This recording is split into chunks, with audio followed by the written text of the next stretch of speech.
자, 우리가 붙잡을 언약의 말씀의 제목은 성경이 말씀하는 참된 교회라는 제목입니다. 서론인데요. 교회를 모르는 불신자들에게, 이번엔 반대로 교회를 다니고 있는 교인들에게 도대체 교회가 뭡니까? 이런 질문을 하잖아요. 그럼 대부분 예배당 건물만을 생각을 합니다. 물론 맞아요. 예배당 건물도 교회죠. 그런데 성경은 다양한 의미의 교회를 말씀하셔요. 그 중에 두 가지 대표적인 교회에 대해서 가장 많은 말씀을 합니다. 첫 번째는요, 고린도전서 3장 16절이에요. 너희는 너희가 하나님의 성전인 것과 하나님의 성령이 너희 안에 계시는 것을 알지 못하느냐. 자, 무슨 말씀이죠? 예수 그리스도가 아니고 예수님께서 그리스도라는 사실을 믿고 영접할 때 그리스도의 성령이 우리 마음속에 들어오셔요. 그리고 왔다 갔다 들락날락 하는 게 아니고 영원히 함께 하십니다. 자, 그리스도의 성령께서 마음속에 함께 하시는 그 사람을 구원받은 성도라고 합니다. 제가 신학대학원에 입학을 하고 이제 수련회를 하는데 강사로 그 신학대학원 교수님이 오셨어요. 근데 이분이 말씀을 전하시면서 계속 이렇게 얘기하다가 하나님이란 단어만 나오면은 그분도 안경을 쓰셨는데 눈을 이렇게 뚝 치켜봐요. 하늘을 봐요. 이렇게. 하나님이란 단어만 나오면 또 보고 그래요.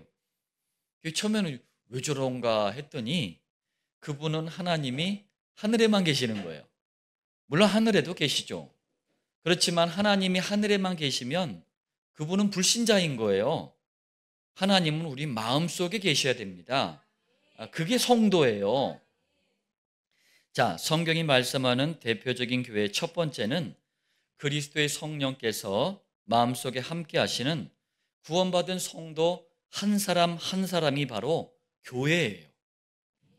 대부분 교회 이러면 눈에 보이는 예배당 건물만을 생각하는데 물론 교회 맞다니까요.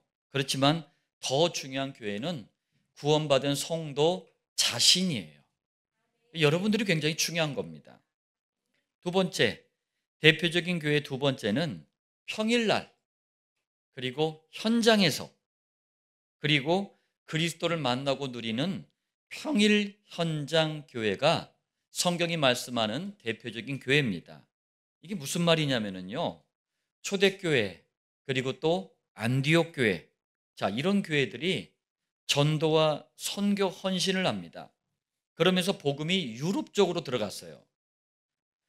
당시 최고의 강대국 로마에까지 복음이 들어갔는데 10명의 로마 황제들이요, 번갈아 가면서 엄청난 핍박을 해요.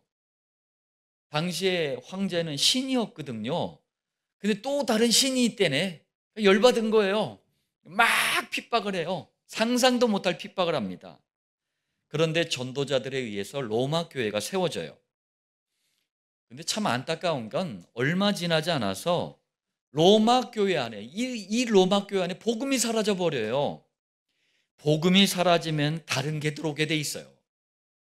로마의 6천여 신들, 이게 이제 미신 우상 종교들인데 이걸 로마 교회 안에 다 끌어들인 거예요. 이때부터 로마 종교인 천주교로 변질이 돼 버려요. 여러분, 기독교와 천주교는 완전히 다른 거예요. 세상 불신자들은 이 기준이 없기 때문에 불신자 시각에서 세계사를 쓰다 보니까 천주교 기독교를 똑같이 보는 거거든요. 완전히 다른 겁니다. 자, 사단에게 장악된 천주교는 기독교 비슷하게 자꾸 흉내를 내. 그러면서 예수가 그리스도라는 원색적인 복음을 사라지게 만들어요. 또 평신도를 중심으로 일어났던 성경적인 전도를 사라지게 만들었어요. 그러다가 1517년 이후에 마틴 루터, 존 칼빈, 찌빙글리, 존 낙스, 이런 전도자들에 의해서 종교 개혁이 일어납니다. 그래서 초대교회와 안디옥 교회가 전했던 예수가 그리스도라는 복음을, 이 원색적인 복음을 회복시켜요. 그런데 성경적인 전도의 축복은 회복하지 못합니다. 다시 말하면 초대교회와 안디옥교회 성도들은 가는 곳마다, 사는 곳마다, 만남마다, 사건마다 뭐 등등등 이 모든 것을 전도의 문으로 만들었어요. 이걸 목장이라 그래요. 이 목장이 바로 평일날 현장에서 그리스도를 만나고 누리는 평일 현장 교회예요. 성경은 이렇게 성전된 교회된 성도 자신, 그리고 평일 현장 교회인 목장, 두 가지 대표적인 교회를 말씀하고 있습니다. 여러분 서론을 좀 기억하시면서 본론 첫 번째입니다. 요한복음 2장 13절에서 22절에 예수님의 진노가 나타나요. 진노라는 게 뭐예요? 예수님이 그리스도가 분노하신 거예요. 그런데 이걸 많은 사람들이 지금 오해를 하고 있어요. 자, 무슨 말인가 보겠습니다. 첫 번째, 예수님께서 그리스도의 일을 하시기 위해서 이 땅에 오셨잖아요. 근데 당시에 로마 제국의 앞잡이 어용 임금, 어용이라는 게 뭐예요? 권력에 빌붙어 가지고 아부하는 걸 어용이라고 하거든요. 어용 임금인 헤롯이 46년 동안 지은 성전 안에 예수님이 들어가십니다. 제가 봤을 때 아마도 역사상 최고의 아부꾼 하면 헤롯과 그의 가문일 거예요. 하여튼 대단해. 이거는 불신자들도요 역사 속에서 평가해요. 최고라고. 아부에서도 최첨단을 달렸어요. 헤롯은 로마가 전 세계를 막 먹어치우고 있을 때 잽싸게 로마 제국에 줄을 댄 거예요. 그러면서 아부를 잘해가지고 로마 황제를 대신해서 이스라엘을 다스립니다. 이걸 분봉왕이라 그래요.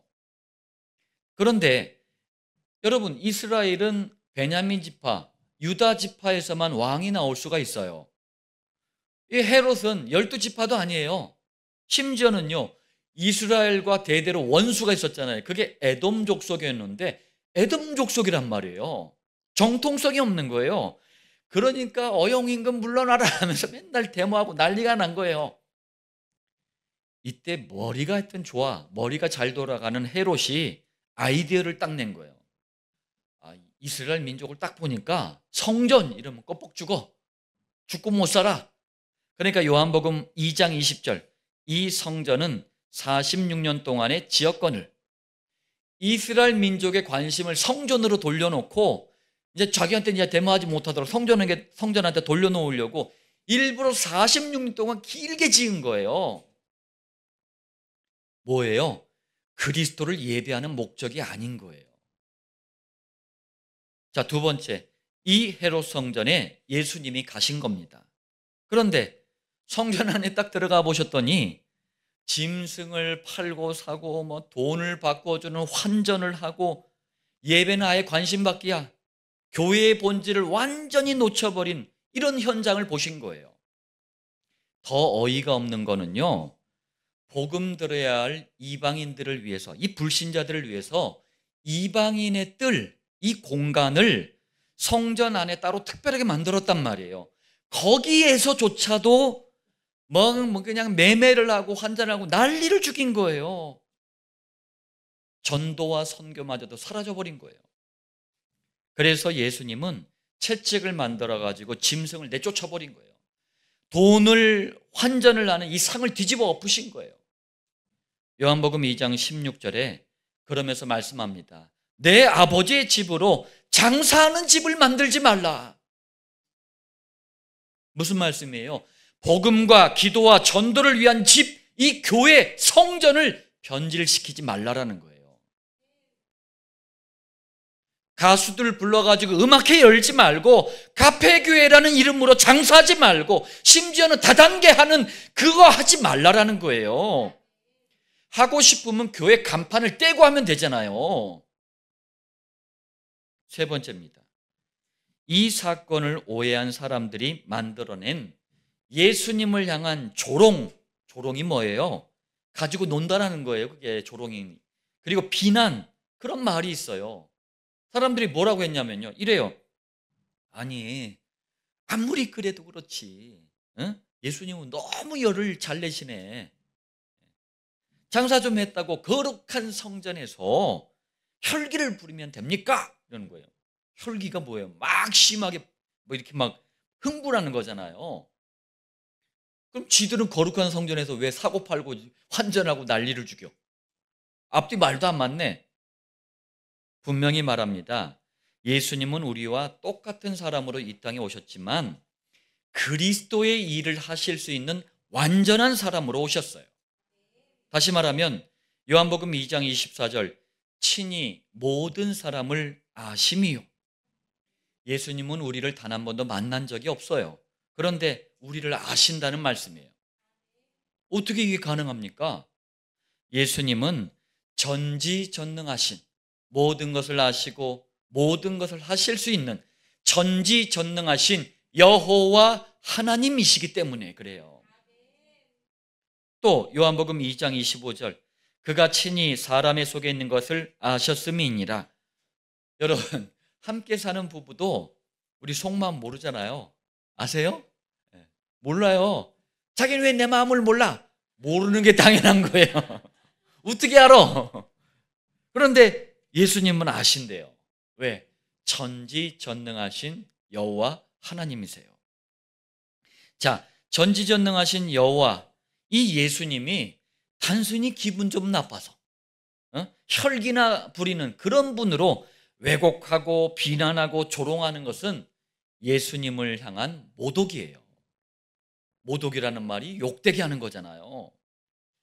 자, 요한복음 2장 17절 주의 전을 사모하는 열심이 나를 삼키리라. 우리가 다 이 축복이 있길 바랍니다. 이거는 단순한 혈기가 아니에요. 성전의 실물 실체 주인공이신 예수님께서 본질을 놓치고 변질되고 타락해가는 성전 교회를 향한 진노를 나타내신 거예요. 근데 진짜 안타까운 것은 21세기인 지금 너무나 똑같아요.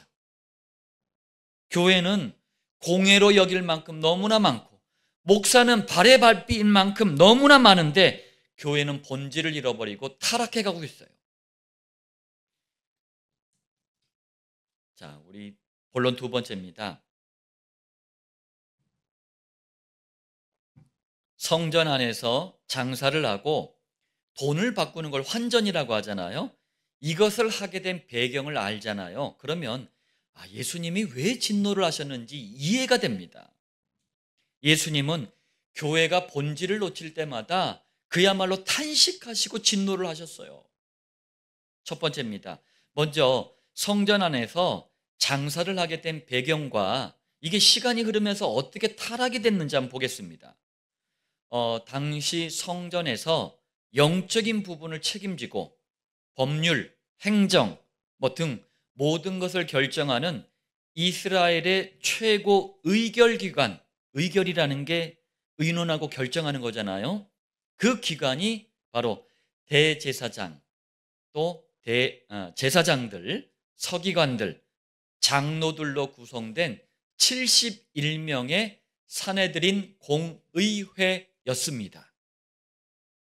이 산헤드린 공회원들이 유대 사회의 신앙, 입법, 사법, 행정 모든 것을 다 주관하고 있었어요. 막강한 권력기관이에요. 자, 산헤드린 공회가 그럼 언제 시작됐느냐? 모세 시대에 모세를 돕도록 70명의 장로들로 구성된 평의회가 구성이 돼요. 이들이 바로 산헤드린 공의회의 시작이에요. 수천 년 된 거예요. 여호와께서는 이 모세 시대에 아론을 어떻게 해요? 첫 번째 대제사장으로 세웁니다. 그리스도를 상징하는 거예요. 그리고 그 밑에 이스라엘 백성들이 희생제물, 곧 염소, 송아지, 양, 비둘기 이걸 가지고 오면은 이 아론 밑에 제사장들은 여러 명이거든요. 제사장들이 희생제물이 이상이 없는지 검사를 하게 한 거예요. 그래서 흠이 있거나 쩔뚝거리거나 피부병이 있거나 아니면 병들었거나 이런 걸 잘 봐가지고 흠이 없는 것만 여호와께 드릴 수 있도록 이걸 판결권이라 그래요. 판결권을 제사장들에게 준 거예요. 그런데 시간이 흐르면서 이게 타락을 해버린 거예요. 생각해 보세요. 이스라엘 이 성전까지 올 때 먼 곳에서 오는 사람들도 있잖아요.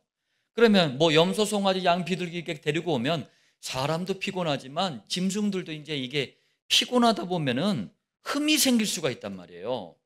흠이 있는 건 제물로 바칠 수가 없어요. 그래서 먼 거리에서 오는 사람들은 돈만 가지고 오는 거예요. 그리고 성전 주변에 짐승을 사고 파는 장사꾼들에게 짐승을 산 거예요. 그런데 나중에 이게 성전 안으로까지 들어와 가지고 매매를 해버린 거예요. 이게 흔한 일처럼 돼버린 거예요. 그런데 성전에서 짐승을 사고 파는 상인들이 자꾸 가격을 올려. 그러니까 수입이 엄청난 거예요. 이걸 또 누가 봤느냐? 제사장들이 본 거예요. 그러면서 거기에 개입을 해요. 어떻게? 예, 자기 밑에 사람들, 자기 아는 뭐 사람들을 고용해가지고 장사를 하게 한 거예요. 무슨 말이냐? 제사장들은 재물에 대해서 판결권이 있잖아요. 그러니까 자기 밑에 자기가 아는 사람들이 이 장사를 하게 해가지고 거기서 짐승을 사서 가져온 표시를 해놔가지고 짐승을 사서 가져오잖아요. 그러면 흠이 있거나 말거나 무조건 합격. 일반 상인들한테 아주 흠 없는 짐승을 사가지고 오잖아요. 그럼 어떤 흠을 찾아내서라도 무조건 불합격 막 이렇게 하는 거예요. 이렇다 보니까 일반 상인들은 쥐도 먹고 살아야 되잖아요. 그러니까 제사장들한테 뇌물을 갖다 바치는 거예요. 잘 봐달라고. 자, 결국 짐승을 사고 파는 모든 주관을 누가 하는 거예요? 제사장들이 하는 거예요. 오늘날 목사들이 이렇게까지 타락이 돼버렸더라고. 이권에 막 개입을 해버려요. 그리고 판매는 상인들이에요. 상인들은 판매한 엄청난 수익의 일부를 또 제사장들에게 뇌물로 갖다 바쳐요. 이스라엘 백성들은 이런 잘못된 구조 때문에 재물을 살 때는 큰 돈을 주고 재물을 사야 돼요. 이러니 제사장들은 어때요? 가만히 있어도 돈이 막 굴러들어와. 그러니까 그 타락과 비리를 없애는 걸 너무 싫어하는 거예요. 근데 예수님이 오셔가지고 막 난리를 죽이니까 제사장들이 얼마나 열이 받겠어요. 이러는 동안 교회는 본질을 완전히 놓치게 돼버려요. 두 번째입니다. 이번엔 성전 안에서 돈을 바꾸는 걸 환전이라고 하잖아요. 이 배경과 시간이 흐르면서 어떻게 타락했는지 한번 보겠습니다. 출애굽기 30장 13절 14절에 보니까 제가 설명을 해드릴게요. 20살 이상 된 유대인이나 하나님을 믿기로 작정한 이방인들은 유대인이 사용하는 화폐로 반세겔 되는 속전을 여호와께 바쳤어요. 반세겔이 뭐냐면요, 한 세겔, 1세겔은 오늘날 돈으로 한 14만 원 정도 돼요. 반세겔은 얼마예요? 7만 원 정도예요. 그래서 속전이란 말은 죄를 용서받으려고 바치는 돈, 이게 속전이에요. 자, 이게 무슨 얘기냐면 로마서 6장 23절에 죄의 싹은 사망이래요. 싹이라는 게 돈이나 어떤 대가를 얘기하는 거잖아요. 자, 이 말이 무슨 말이냐면 장차 예수님은 우리를 대신해서 창세기 3장의 그 원죄, 사단, 지옥 운명을 해결하는 속전의 실물 실제 주인공으로 오신다. 그걸 상징하는 거예요. 그럼 여러분들, 예수님이 오시면 어떻게 되는 거예요? 더 이상 속전을 바치지 않아도 되는 거예요. 근데 역사 속에도 보면 중세 시대에 흑암 종교, 이 로마 종교인 천주교가 뭔 짓을 했어요? 이 속전을 악용을 해가지고, 야, 너 죄 용서받으려면 이거 사야 돼 하면서 면죄부를 팔아먹은 거예요. 자, 그런데 예수님이 오셨을 당시는 이스라엘은 로마의 속국이었단 말이에요.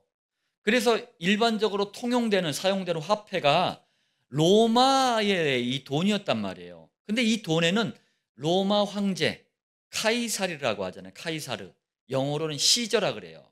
이 시저의 얼굴이나 아니면 이방신 모양이 새겨져 있었어요. 그건 유대인들이 생각할 때 이런 걸 하나님께 바치는 것은 신성모독이다. 하나님을 욕되게 하는 거다. 이래가지고 유대인들만의 전통화폐가 세겔이란 말이에요. 세겔로 바꾸어가지고 바치도록 한 거예요. 그런데 이런 돈을 세겔로 바꿀 때 또 장사꾼들이 이걸 막 환전 수수료라고 하잖아요. 여러분, 우리 해외에 나갈 때 환전 이거 하잖아요. 수수료가 있단 말이에요. 이걸 엄청나게 많이 받은 거예요. 또 이걸 누가 봐? 사내들인 공회원들이 본 거예요. 하여튼 이권에는 다 개입을 해. 환전에도 그래서 개입을 한 거예요.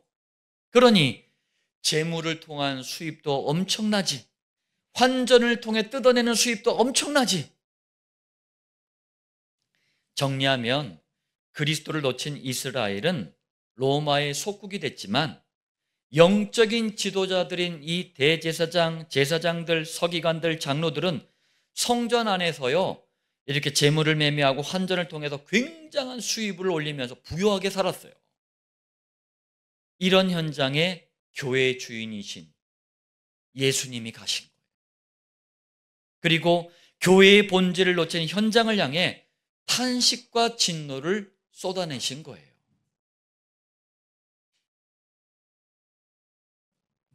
본론 세 번째입니다. 우리는 본질을 놓친 교회를 개혁하고 참된 교회를 세워가야 합니다. 그러려면 성경 66권이 말씀하는 참된 교회가 뭔지부터 여러분들 잘 깨달으시길 바랍니다. 이게요, 성경 66권을 요약한 거예요, 지금. 그리고 그리스도 중심으로 왜 성경을 봐야 되는지도 말씀하고 있는 겁니다. 한번 보시길 바랍니다. 첫 번째, 인간에게 허락하신 최초의 참된 교회가 뭘까요?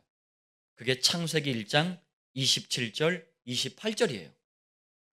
아니, 그게 왜 교회입니까? 뭐 예배당도 없는데 뭔 교회입니까? 여러분, 하나님의 형상이 뭐라 그랬죠? 고린도서 4장 4절에 그리스도는 하나님의 형상이니라. 무슨 말씀이에요? 인간은 처음부터 교회 그 자체이신 그리스도와 함께하는 존재였어요.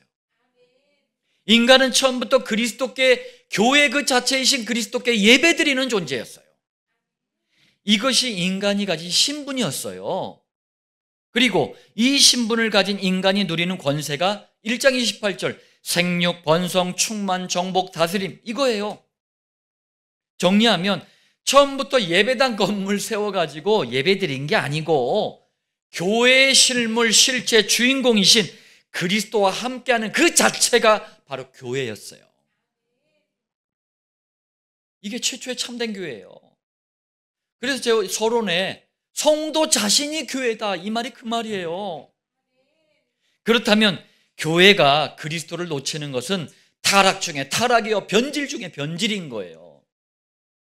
두 번째, 창세기 3장 15절 여자의 우선, 21절 가죽옷, 이게 참된 교회입니다. 무슨 말이죠? 인류의 조상, 인류의 대표자인 아담 가정이 그리스도라는 참된 교회를 놓치는 완전히 잃어버린 사건이 발생합니다. 그게 바로 창세기 3장에서 시작된 원죄사단 지옥운명이에요. 더 비참한 것은요, 창세기 3장 문제가 대물림돼 자꾸. 모든 사람은 아담의 후손이기 때문에 이게 대물림되는 거예요. 무슨 말입니까? 창세기 1장 27절, 28절 참된 교회를 상실해버렸다는 얘기예요. 그러면서 원죄사단 지옥 운명이 모든 사람을 잡고 있다는 거예요. 하나님은 이런 인간에게 이 문제에서 빠져나올 수 있는 새로운 참된 교회를 주셨어요. 그게 창세기 3장 15절 여자의 우선, 3장 20절 가죽 옷이에요. 자, 이게 다시 한번 무슨 말인지 설명하겠습니다. 아담의 우선, 남자의 우선 뭐예요? 싹 다 죄인. 이 죄인 가지고는 원죄사단 지옥 운명이 해결이 안 돼요. 그래서 여자의 우선이 오셔서 하나님을 만나고 누리는 참된 교회가 되어주실 것이다 라는 언약 약속을 하시는 거예요. 이 여자의 우선으로 오신 분이 바로 그리스도의 일을 하신 예수님이에요. 그리고 여자의 우선은 양을 잡아가지고 가죽을 벗기면 반드시 나오는 게 뭡니까? 피를 봐야 돼요. 이 피를 봐야 되는 것처럼 원죄사단 지옥 운명을 해결하기 위해 우리 대신 십자가에서 피 흘리신다는 것을 상징하는 게 여자의 후손, 그리고 가죽옷이에요. 창세기 3장 사건으로 말미암아 잃어버린 최초의 참된 교회를 다시 회복시켜 주시기 위해서 주신 참된 교회가 바로 여자의 후손 가죽옷이에요. 여자의 후손으로 오실 그리스도만이 참된 교회입니다. 세 번째, 여러분 제가 하는 말을 잘 생각해 보세요. 교회라고 다 똑같은 교회가 아니에요. 목사라고 다 똑같은 목사가 아닙니다. 예배라고 다 똑같은 예배가 아니에요. 창세기 4장에서는요, 가인과 아벨 이 형제를 통해서 참된 교회가 뭔지를 설명합니다. 창세기 4장 4절, 아벨은 자기도 양의 첫 새끼와 그 기름으로 드렸더니, 간단히 말하면 아벨은 어린 양을 잡아서 피를 바치는 피 제사를 드린 거예요. 그리스도의 십자가 희생을 상징하는 피를 바치는 예배, 그게 예배예요. 참된 예배예요. 참된 교회는 그리스도의 피 제사의 비밀, 이 한 가지가 확실하면 되는 거예요. 이번엔 가인도 예배를 드렸습니다. 창세기 4장 3절, 가인은 땅의 소산으로 제물을 삼아 여호와께 드렸고, 가인은 땅에서 나오는 온갖 화려하고 멋있고 막 세련된 것들을 막 늘어놓고 예배를 드린 거예요. 그러나 참된 교회가 가져야 할 가장 중요한 한 가지가 빠진 거예요. 그리스도. 이거는 예배가 아닙니다. 하나님 보실 때 그리스도가 빠진 예배는 예배가 아니에요. 정리하면 창세기 3장 15절 여자의 후손, 21절 가죽옷, 이 비밀을 알고 어린 양을 잡아서 피 제사를 드리는 교회, 곧 그리스도를 가진 교회가 참된 교회예요. 이번에 네 번째, 여러분 성경의 흐름대로 지금 얘기하는 거예요. 이게 성경 전체의 메시지라니까요. 하나님은 참된 교회를 설명하려고 이번엔 우상의 도시라는 뜻을 가진 갈대아 우르에 살던 아브라함을 부르셨어요. 예수님을 그리스도로 믿는 사람들의 조상이 될 아브라함은 장차 사람의 아들로 이 땅에 오실 여호와, 곧 그리스도께 예배를 드리려고 교회를 세웁니다. 그게 뭔지 보세요. 창세기 12장 7절, 자기에게 나타나신 여호와께 그가 그곳에서 제단을 쌓고, 돌로 단을 쌓고 원제사단 지옥운명을 우리 대신 짊어지고 피 흘려서 죽으실 여호와, 곧 그리스도를 바라보면서 피 흘리는 이 피 제사를 드렸는데 이것을 제단이라 그래요. 그리스도의 피 흘리는 십자가 희생을 상징하는 이 제단, 이게 바로 아브라함 때 세우신 참된 교회예요. 그래서 아브라함, 이삭, 야곱, 요셉으로 이렇게 쭉 가면서 제단 얘기가 많이 나오는 거예요. 다섯 번째, 시간이 흘렀어요. 참된 교회, 곧 그리스도를 놓쳐버리네? 그러면서 이스라엘 민족은 애굽의 노예가 됩니다. 430년 동안이나. 여러분, 왜 고통이 올까요? 고통이 나오는 출처는 우리의 연약, 무능, 잘잘못, 이게 아니에요. 당시 이스라엘도 고통 속에 있었는데 왜 고통이 오는지 이유를 몰라요. 여러분 꼭 기억하시길 바랍니다. 지금도 마찬가지예요. 아무리 교회를 다녀도, 아무리 직분이 높아도, 심지어는 목사라 할지라도 참된 교회를 모르잖아요. 그러면 이유도 모른 채 불신자처럼 돈, 명예, 성공의 노예가 돼버려요. 그러면 고통이 시작되는 거예요. 고통당하던 이스라엘이 유월절 사건을 통해서 애굽에서 빠져나옵니다. 약 200만 명이 넘는 이스라엘 민족이 광야, 이 사막에 쏟아져 나왔는데 하나님은 430년 동안 노예를 썼기 때문에 예배를 잃어버린 이스라엘 민족을 위해서 참된 교회를 또 세워주셔요. 출애굽기 40장 34절이에요. 여호와의 영광이, 무슨 얘기입니까? 하나님께서 거기에 역사하신다는 거예요. 성막의 충만함에, 성막을 영어로 홀리 텐트라 그래요. 거룩한 천막, 이런 뜻이에요. 자, 이게 무슨 말이냐면 여호와께서는 이스라엘 민족이 앞으로 몇 년, 40년 동안 사막을 빙글빙글 돌아야 돼요. 그렇기 때문에 고정된 예배당 건물을 만들 수가 없는 거잖아요. 그러니까 접었다 펼칠 수 있는 천막, 텐트로 교회를 만들어 주신 거예요. 왜? 그 교회를 통해서 그리스도를 각인 뿌리 체질로 만들라는 거예요. 성막은 광야, 이 사막 생활하는 이스라엘 민족에게 주신 참된 교회였던 거예요. 여섯 번째, 시간이 흐릅니다.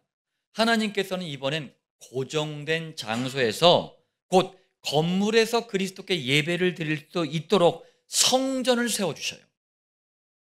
열왕기상 6장 1절에 솔로몬이 여호와를 위하여 성전 건축하기를 시작하였더라. 성막처럼 이동식 교회가 아니에요. 예배당 건물처럼 고정식 교회가 세워진 거예요. 이것을 솔로몬이 세웠기 때문에 솔로몬 성전이라 그래요.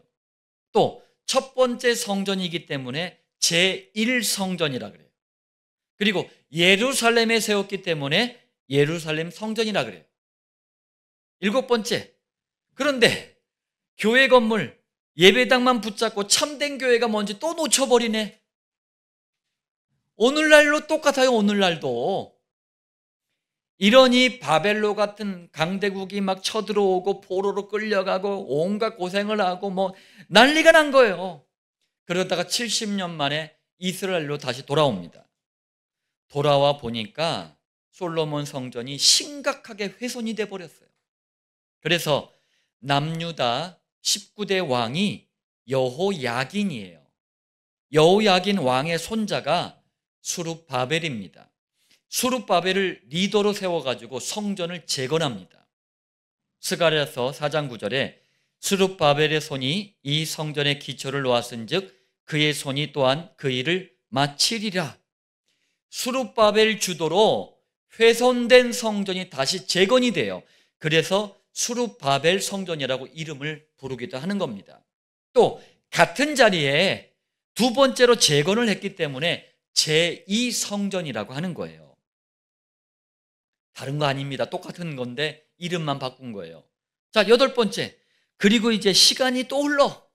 그러면서 그리스도와 함께하는 참된 교회의 축복을 또 놓쳐. 지금 우리 대한민국 교회도 이거 반복하고 있는 거예요. 역사 속에서 있던 일들을.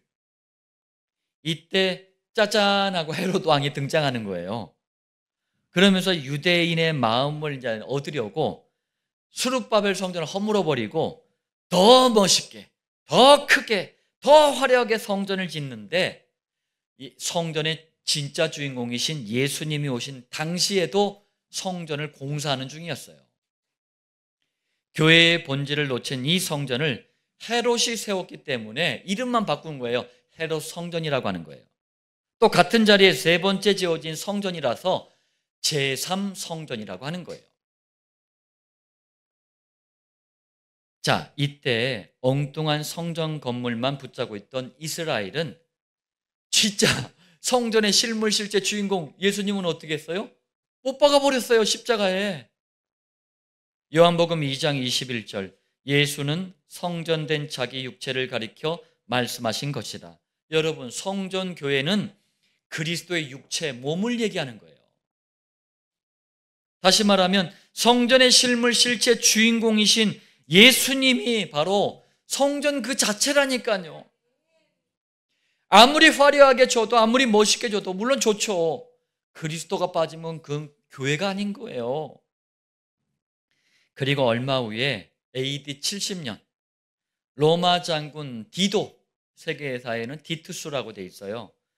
군대를 끌고 와가지고 헤롯 성전을, 예수님이 말씀하셨거든요. 저 헤롯 성전뿐만 아니라 이 시대의 모든 교회들을 향한 말씀이었어요. 돌 하나도 돌 위에 남지 않고 다 무너질 것이다. 이 말씀처럼 헤롯 성전이 박살이 나버립니다. 참된 교회를 모르면 어느 날 망하는 일이 벌어지는 거예요. 그리고 아홉 번째, 참된 교회이신 그리스도의 죽음과 부활로 뭐가 완성이 됩니까? 복음이 완성이 돼요. 이 복음이 초대교회를 통해, 안디옥 교회를 통해 유럽으로 계속 전파됩니다. 그러다가 당대 최고의 강대국 로마의 복음이 들어가고 로마 교회가 세워지는 거예요. 그런데 이 로마 교회가 참된 교회의 축복을, 비밀을 또 놓쳐버려. 그러면서 아까 얘기했죠. 로마 교회 안에 로마 사람들이 섬기던 6천여 신들이 성녀, 성인으로 둔갑을 하면서 추앙을 받아요. 이렇게 시작되는 로마 종교가 천주교예요. 성경을 믿는 것처럼 기독교의 흉내를 낸다니까요. 기독이라는 말이 그리스도예요. 이 흉내를 내는데 실상은 우상 종교예요. 자, 그러다가 1517년 이 천주교 신부였던 마틴 루터가 비텐베르크 성당인가요? 그 성당 그 문에 95개조 방방문을 딱 붙여버려요. 천주교가 뭐가 잘못됐는지, 성경과 뭐가 다른지 그걸 갖다 방방문을 딱 붙이는 거예요. 이러면서 종교개혁이 시작됩니다. 여기에 존 칼빈은 성경적인 신학적인 배경을 딱 세워줘요. 그리고 찌빙글리, 존 낙스 이런 전도자들은 참된 교회 운동을 확산시켜 나갑니다. 그러면서 오늘에까지 이르게 된 거예요. 10번째, 그런데 21세기인 지금 교회도 많고 목사도 많고 교인도 많은 것 같은데 반대로 참된 교회의 비밀과 축복은 점점 사라져가는 너무나 안타까운 현장을 보게 됩니다. 교회마다 본질을 놓치고 있어요. 그래서 우리는 참된 교회, 곧 예수가 그리스도라는 복음과 전도를 회복하기 위해서 21세기 안디옥 교회와 7천 목장을 시작한 거예요. 다른 이유가 없습니다. 하나님의 관심은 여기에 있어요. 하나님의 눈은 여기에 있습니다. 자, 결론입니다. 여러분, 하나님 앞에서 오늘 좀 결단하는 마음으로 결론의 말씀을 받길 바랍니다. 우리는 자신과 후대를 위해서, 그리고 그리스도라는 참된 교회의 본질을 놓치고 종교화되어가는 많은 교회를 살리기 위해서, 또 시대와 현장을 살리기 위해서 성경이 말씀하는 참된 교회의 비밀과 축복을 절대로 놓치면 안 돼요. 놓치지 않으려면 첫 번째입니다. 21세기 안디옥 교회 강단에서는 참된 교회이신 그리스도만 선포돼야 돼요. 이거는 저의 사명이기도 합니다. 그리고 모든 성도는 강단 말씀에 집중해야 돼요. 강단 말씀으로 하나 돼야 돼요. 두 번째, 모든 성도는 이제 각자의 삶의 현장으로 예배 마치면 돌아가잖아요. 그러면 참된 교회이신 그리스도, 이 강단을 통해서 받은 말씀을 내 것으로 각인 뿌리 체질화시켜야 돼요. 그 시간이 정시기도예요. 세 번째, 참된 교회이신 그리스도의 말씀 그리고 기도로 하나가 될 때 하나님께서는 시대와 현장을 살리는 참된 교회로 21세기 안디옥 교회와 7천 목장을 귀하게 쓰실 겁니다. 오늘 말씀을 받는 모든 분들 성경 66권과 제가 지금 교회사까지 다 언급을 했어요. 교회사를 통해서 우리 믿음의 선배들을 통해서 과연 성경은 어떤 교회가 참된 교회인지를 말씀하고 계시는지 확인하시고 여기에 여러분들 방향을 맞추고 우리가 어떤 역사 속에서 어떤 흐름 속에서 부름을 받았는지 진정으로 깨닫는 은혜가 있기를 살아계신 주 예수님의 이름으로 축복합니다.